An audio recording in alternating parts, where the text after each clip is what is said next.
escrito, né? Lê aqui para mim, por favor, aqui em cima. Ídolos do coração. De novo. Ídolos do coração. Esse é o tema da mensagem de hoje.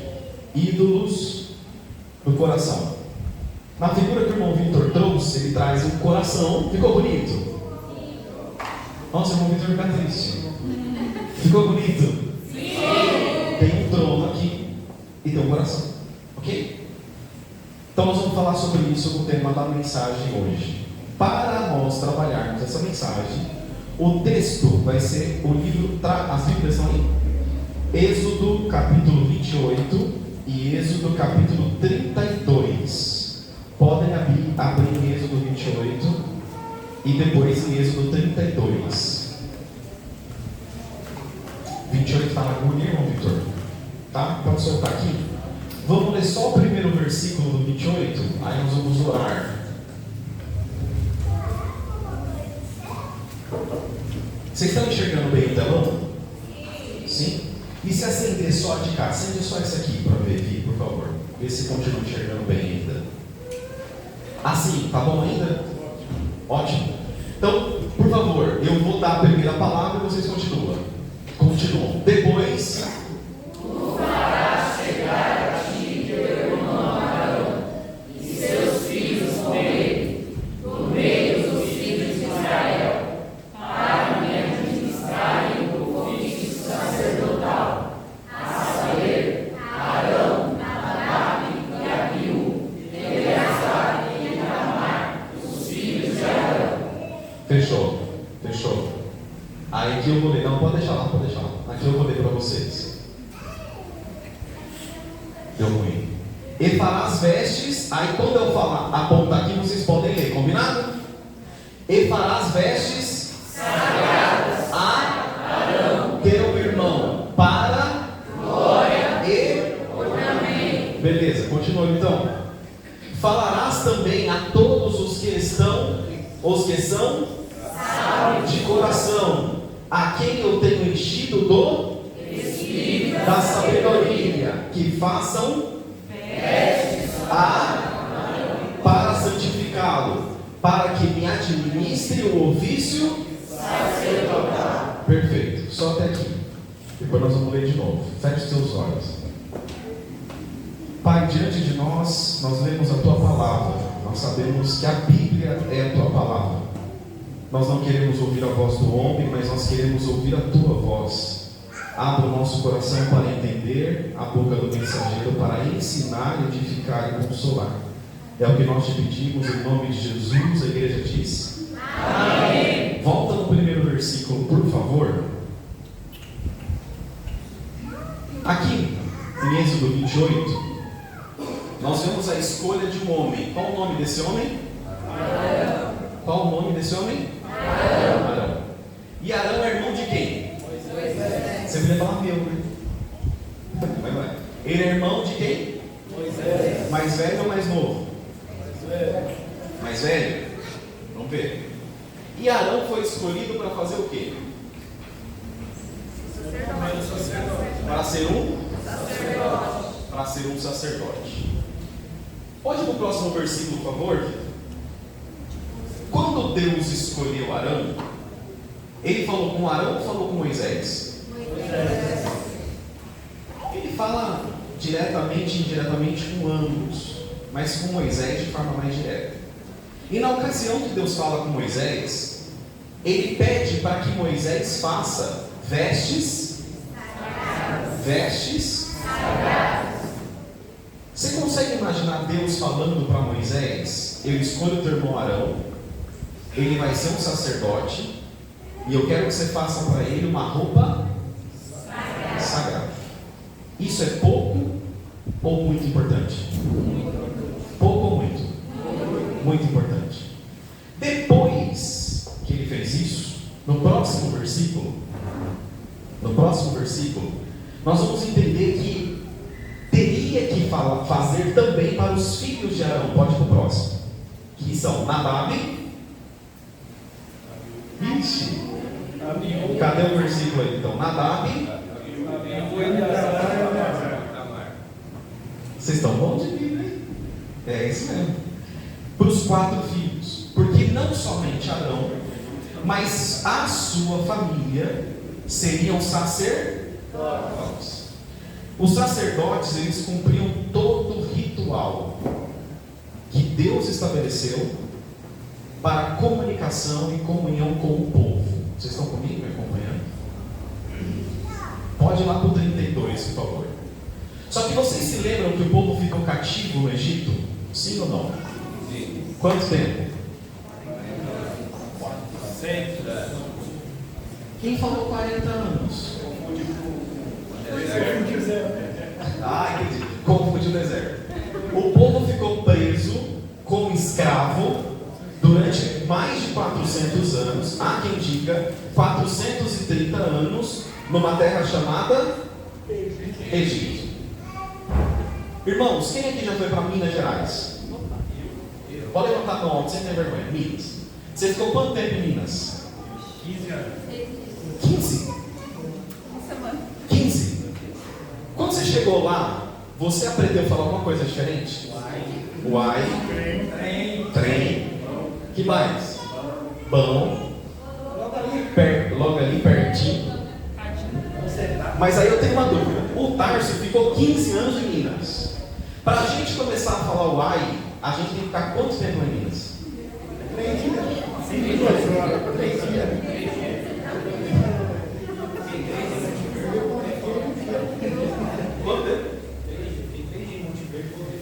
3 dias ele voltou falando puxado. Eu creio que 3 horas está falando uai, sou, trem, dó.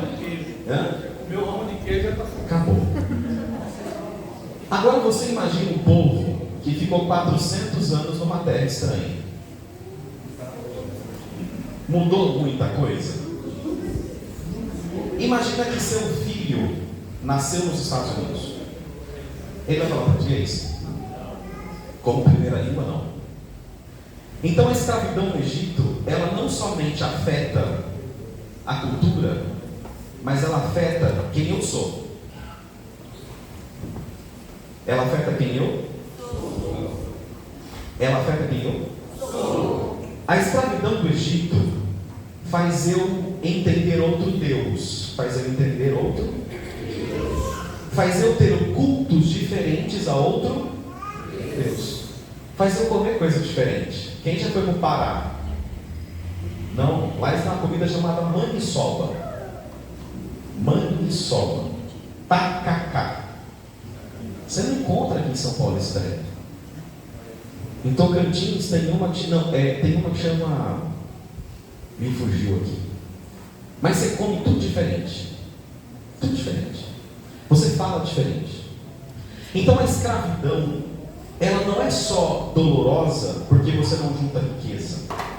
Ela é dolorosa porque você muda a sua própria identidade. É muito ruim você perder quem você é, ou você se perder em você mesmo. Você não sabe o que é você e o que é a absorção de um período de escravidão. Vocês estão me acompanhando? Mudou muita coisa no Egito. As pessoas mudaram muito. Se acostumaram a comer cebolas, entre outras coisas. Pode ir no 32, que eu tenho 32 para mim? Porém, Deus levantou um homem chamado Moisés para tirar o povo do Egito. E nessa tirada do Egito, Deus também determinou que o seu irmão seria o sacerdote junto à sua própria casa. A pergunta que eu quero te fazer, eu gostaria que você refletisse. 400 anos de mudança, numa transição para voltar para uma terra, seria fácil? O povo tem outro costume, outro jeito de comer, outro jeito de falar, outro jeito até de xingar. E nós vamos ver isso no texto. Seria uma tarefa fácil para o próprio Moisés, que não nasceu judeu nem hebreu? Nasceu sim, mas não viveu na terra? Não. Lê para mim. Mas vendo o povo que Moisés tardava em descer do monte, acercou-se o povo de Arão e disse: levanta-te, faze os deuses que vão diante de nós.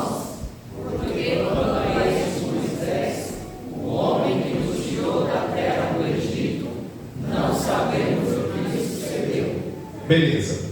Teve uma ocasião que nessa transição da saída do Egito para a terra prometida, Deus falou para Moisés: Moisés, sobe nesse monte, porque eu quero conversar com você. Eu quero te entregar algumas leis.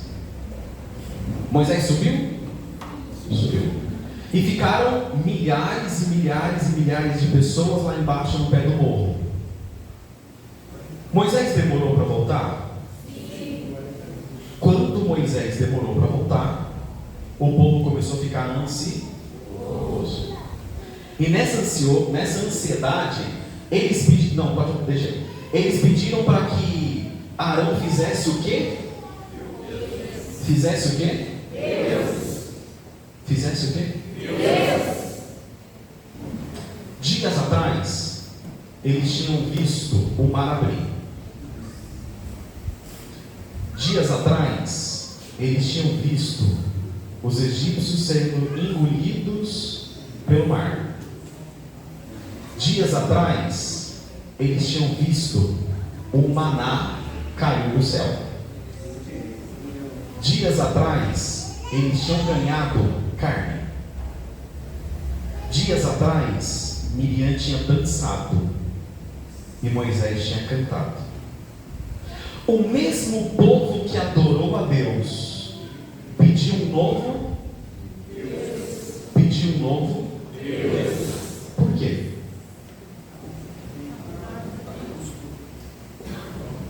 Eles adoravam Moisés. Gosto desse silêncio, gosto. Isso te machuca? Ou te deixa assim: meu Deus, se eu tivesse visto o mar da Praia Grande abrir, talvez eu não teria pedido outro Deus. Dos primeiros capítulos a gente viu o nascimento de Moisés. No 15, Moisés canta, Miriam dança, e pasme, águas amargas se tornam doces. No 16 de Êxodo, Deus manda o maná cair do céu, carne também. Do 19 ao 20, Moisés recebe as tábuas. No 28, repete comigo, no 28. Deus está lá no céu. Pode falar, Deus? Pode falar, Deus? Conversando com Moisés, falando: Moisés, separa o teu irmão, que eu estou fazendo roupas santas. Melhor, você vai fazer roupa santa para ele. Esse homem que foi assunto da boca de Deus para com Moisés, para que fosse feito roupa santa para ele, para que ele se tornasse o sacerdote daquele povo, foi incumbido de fazer um novo Deus.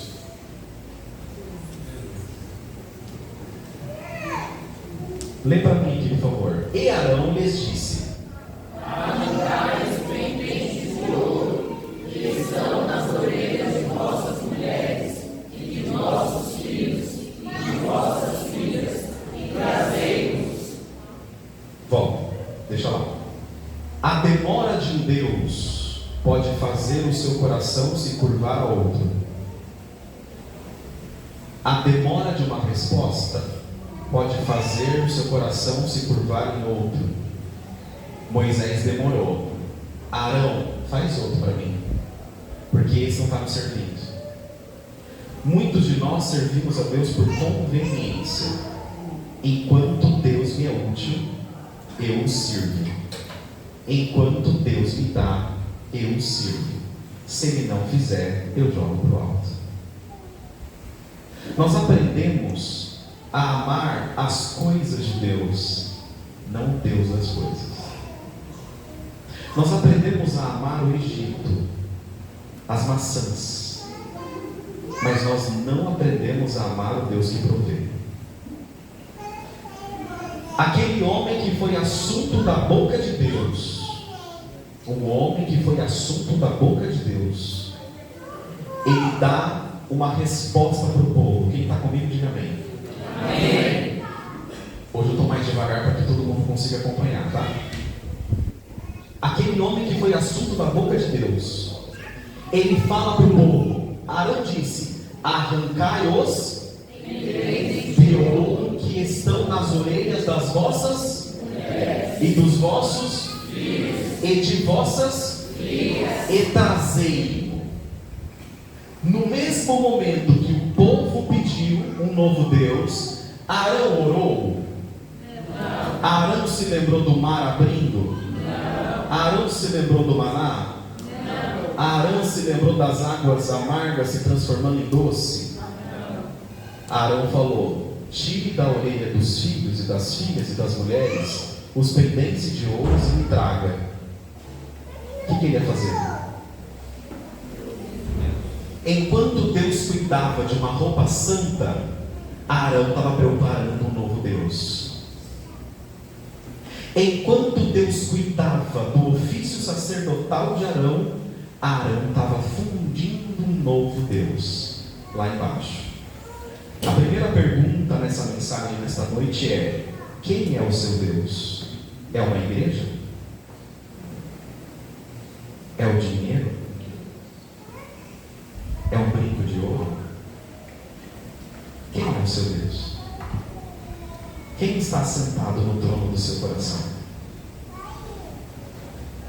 Lê para mim. Então, todo o povo arrancou os pendentes de ouro que estavam nas suas orelhas e os trouxeram a Arão. E ele os tomou das suas mãos e trabalhou o ouro como um brilho e fez dele um bezerro de fundição. Então disseram: este é teu Deus, ó Israel, que te tirou da terra do Egito. Olha que interessante. Imediatamente Arão pega todos os brincos de ouro, faz o quê? Sabe por que o bezerro? Tem o bezerro aí, irmão Vitor? Tem o bezerro aí. Olha só como a gente está integrado. No Egito existia um deus chamado Apis. Qual que era o nome do deus? Apis. E Apis era representado por um touro ou por um bezerro. Então, no coração do povo e na mente do povo estava o bezerro. Porque a cultura tinha mudado. Por que então que Arão constrói um bezerro? Porque ele traz a herança cultural. Você vai ver uma reclamação no deserto assim: esse homem nos traz do Egito para cá, porém mesmo escravo lá, eu comia cebola.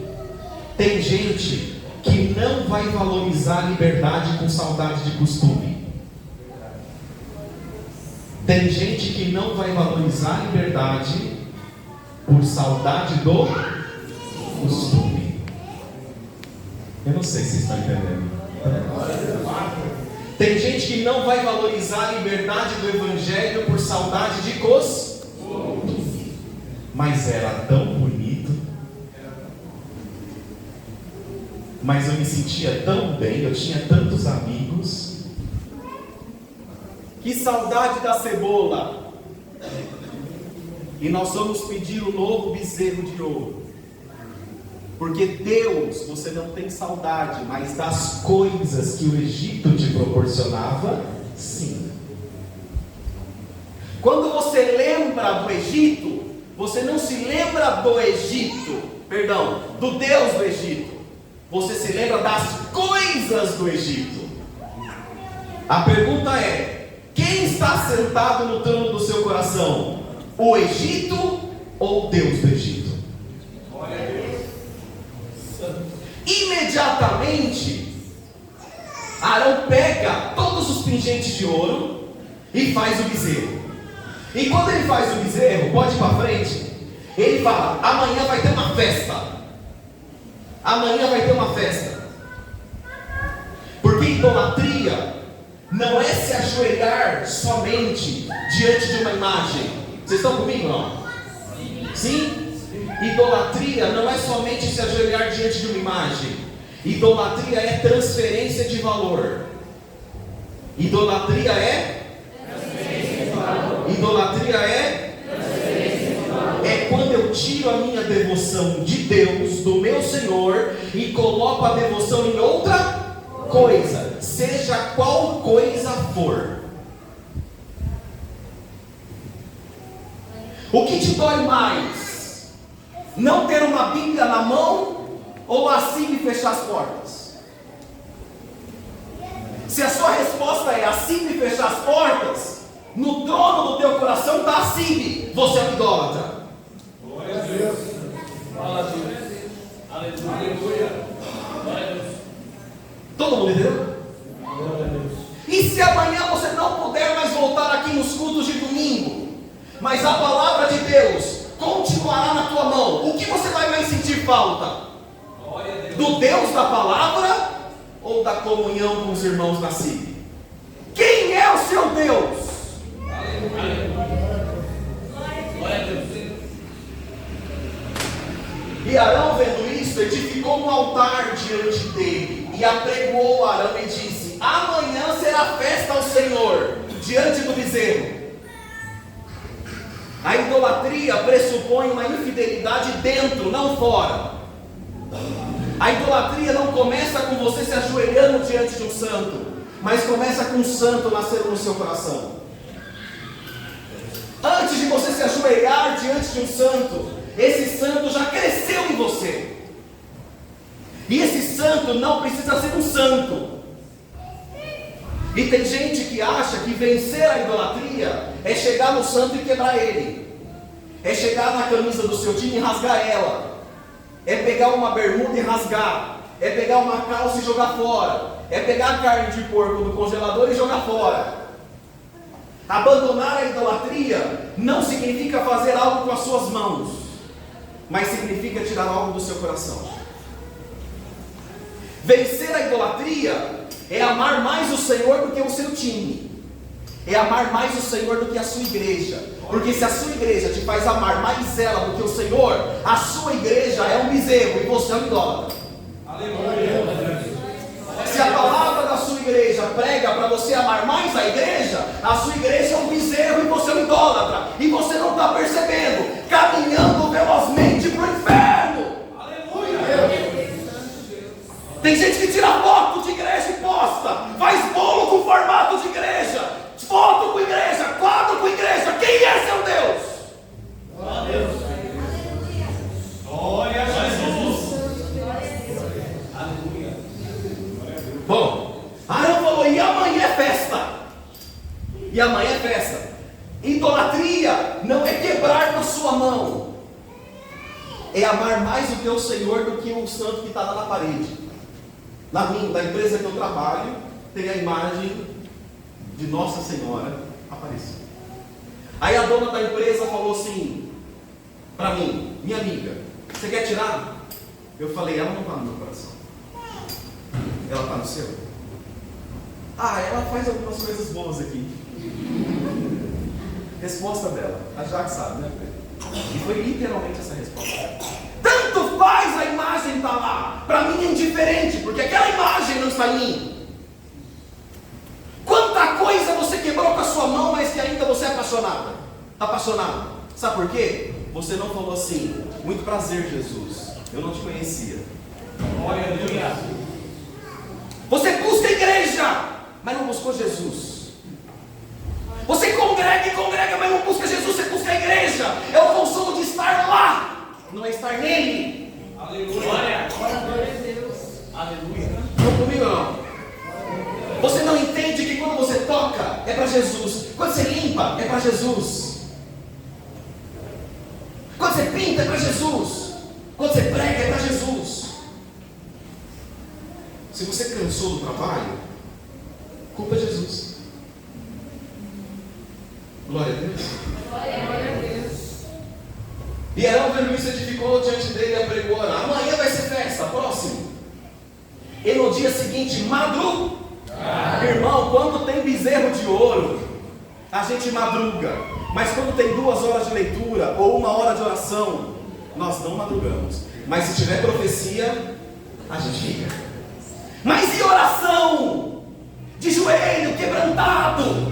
Eu te amo, eu tenho mais o que te falar, mas eu não quero resposta nenhuma. Eu só quero falar que eu te amo. Aleluia. Porque você acostumou a entender que o bezerro é um garçom que te serve toda hora. Deus vivo. Aleluia. Quanto tempo você fica nos pés do Senhor falando: obrigado, Jesus. Aleluia. Pela salvação. Glória. Não, você quer resposta, e resposta, e resposta, e resposta. Eles madrugaram, irmãos. Madrugaram. Homens e mulheres, jovens e crianças que viram o mar vermelho abrir. O que você, o que eu temos de maior do que eles? Será que tem alguém aqui na CIB hoje mais crente do que alguém que viu o mar abrir na frente? Ou que viu o maná cair? Quem tem, levanta a mão. Será que o teu coração não é capaz também de ser um coração idólatra? E você achando que idolatria é ir na igreja católica? Idolatria é me ajoelhar na condução? Ou idolatria é não poder entrar numa igreja católica? Vai, visita, tira foto, é legal, historicamente importante. Entenda o porquê do Papa a partir do ano 600. Não seja ignorante. Estão me acompanhando? Está pesado hoje ou não? Eu espero frustrar o seu coração todas as vezes que você vier aqui. Glória a Deus. Eu espero confrontar seu coração todas as vezes que você vier aqui. Eu espero que a palavra de Deus não te deixe sair melhor do que você entrou, mas que faça você sair inconformado com quem você é. Se você entra na igreja para sair melhor, você entra na igreja errada. Mas se você entra na igreja para ser confrontado pelo Evangelho, você está no lugar certo. Glória a Deus. Glória a Deus. E as suas expectativas serão todas frustradas em nome do Senhor Jesus. Amém. Olha só, viu? Amém aí. Glória a Deus por isso. E no dia seguinte, madrugada, ofereceram um holocausto. Os irmãos ofereceram um holocausto para quem? Para o bezerro. Estou falando alto, né? Pentecostal nascendo, irmão. E trouxeram ofertas pacíficas. Pacífica. Olha o cuidado. Olha o cuidado. Irmão, porque quando tem um bezerro, a gente faz o melhor. Quando tem um bezerro, eu ponho o melhor blazer. Quando tem um bezerro, eu faço até prosélito. O que é isso? Eu falo, pô, não, vamos lá que é bom. Eu não consigo sair, eu vou escondido. Irmão, ou você para com a idolatria, ou você continua. Decida-se. Glória a Deus. Você já se decidiu? Tem coisa que é na ruptura. Quebra o santo. Quebra o santo.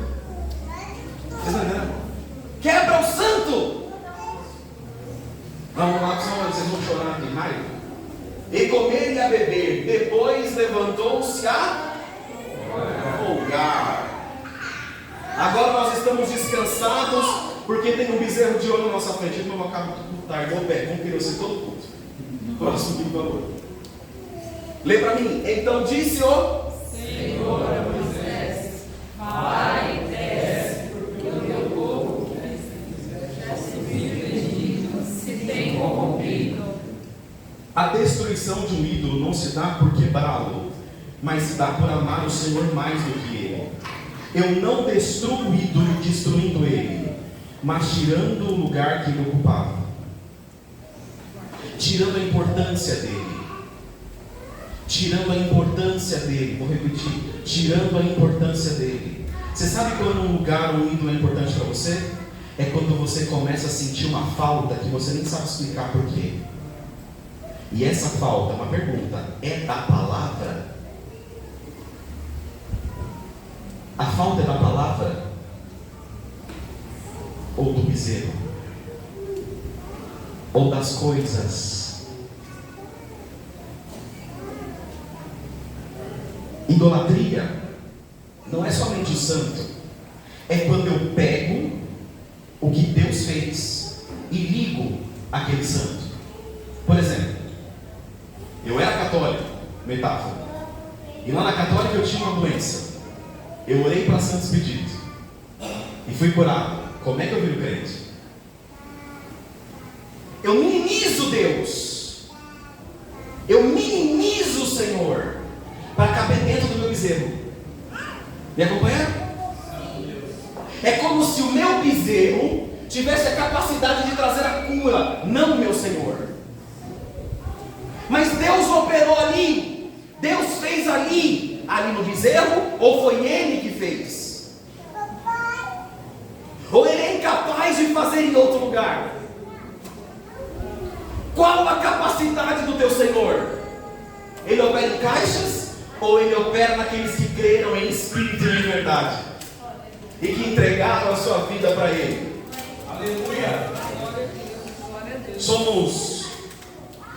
Pode pôr a frase, por favor. Pedi para todo mundo ler. Está aí? Vamos lá.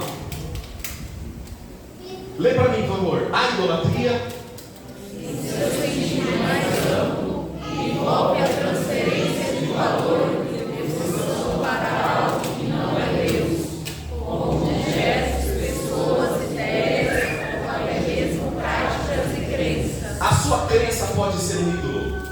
A sua igreja, a nossa igreja pode ser um ídolo. O seu dinheiro pode ser um ídolo.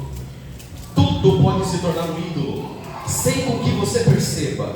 A idolatria, em seu sentido amplo, envolve uma transferência de valor. Transferência de valor. O que você valoriza mais e o que você valoriza menos.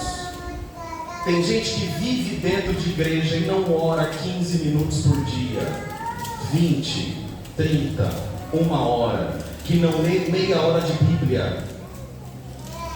Por quê? Porque é idólatra. É idólatra.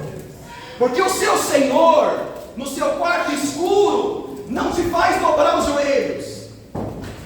Mas na igreja tem quem vê, tem quem abraça, tem quem cuida, tem quem elogia. É legal, porque eu posto.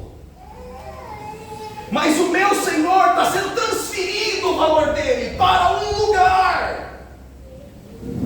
A religiosidade é um câncer mortal que rouba a nossa capacidade de pensar, de entender Jesus. Aleluia.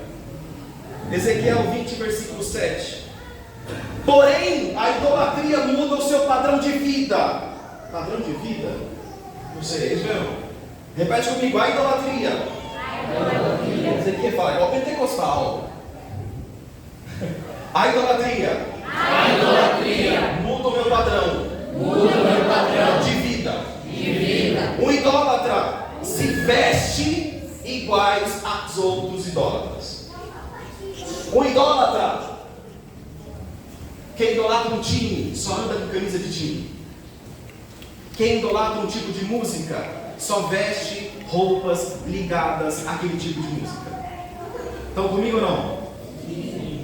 Estão comigo ou não? Sim. Quem tem estilo de vida, idolatra aquele estilo de vida, se veste e come como aquele grupo.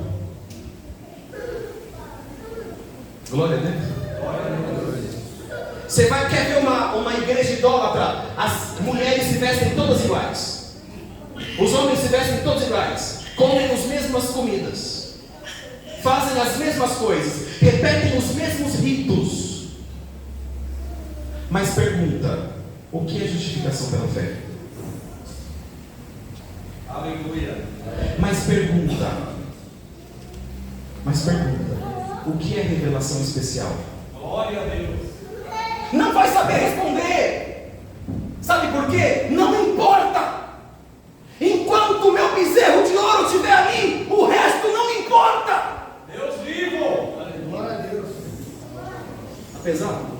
Aleluia. E não é só vestir, faz a gente pensar igual. Irmãos, eu não tenho nada contra igrejas que parecem experiências church e tal. Mas se você trouxer algum jovem com experiência church na veia, e ele vê todo mundo sentado em silêncio ouvindo essa mensagem, ele vai achar todo mundo estranho aqui. Sabe por quê? Porque nós não vamos replicar o comportamento. Você, quando entra num lugar e você se sente estranho, não é o lugar que é estranho, é você que está estranhando. Glória a Deus. E você está estranhando porque na sua cabeça existe um padrão de religião, um padrão certo de adorar, um padrão certo de cantar, um padrão certo de louvar. Hoje Jesus está querendo quebrar os seus padrões. Glória a Deus. Essa palavra quer quebrar os seus padrões. Ela quer descalçar os teus pés e você entender que este lugar é santo. O prazer pode se tornar uma idolatria. Estou correndo, irmãos. O prazer pode se tornar uma idolatria. A pornografia pode se tornar um ídolo. O poder pode se tornar um ídolo. Uma igreja pode se tornar um ídolo. Um jeito de culto pode se tornar um ídolo. Porque a palavra ídolo vem de ídolo, que significa um aspecto ou uma imagem mental. Um fantasma não é um santo esculpido, porque ele nasceu antes dentro de você. Tem tanta coisa ainda aqui. É um tema tão denso para a gente tratar em uma noite, em 40 minutos. É muito denso. Pode colocar Jonas aqui para a igreja ler, por favor? E eu não quero acabar o culto tarde. Estou aqui em concorrência com o meu companheiro. Em concorrência no melhor dos sentidos, né? Lê para mim, por favor.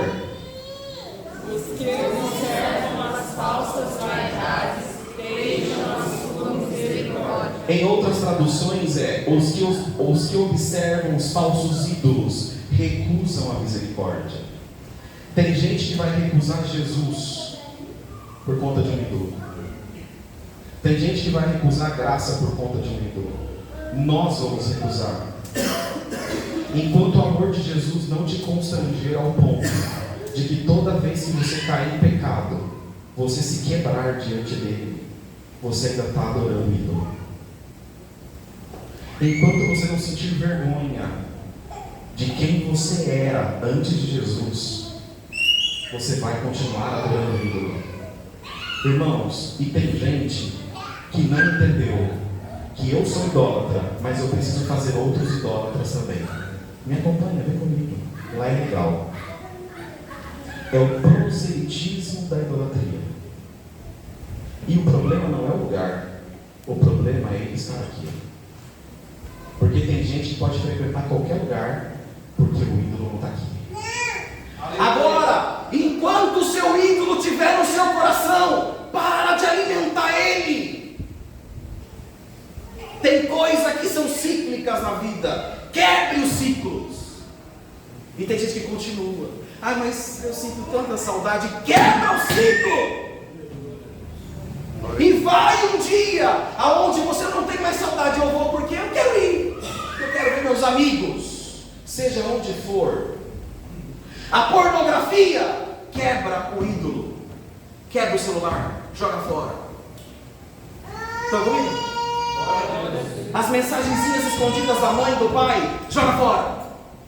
Sabe por quê? Enquanto você não entender Jesus, enquanto você não entender que Jesus está te olhando no escuro, e uma igreja estiver no claro, você vai continuar idolatrando um lugar, sem ter temor, sozinho.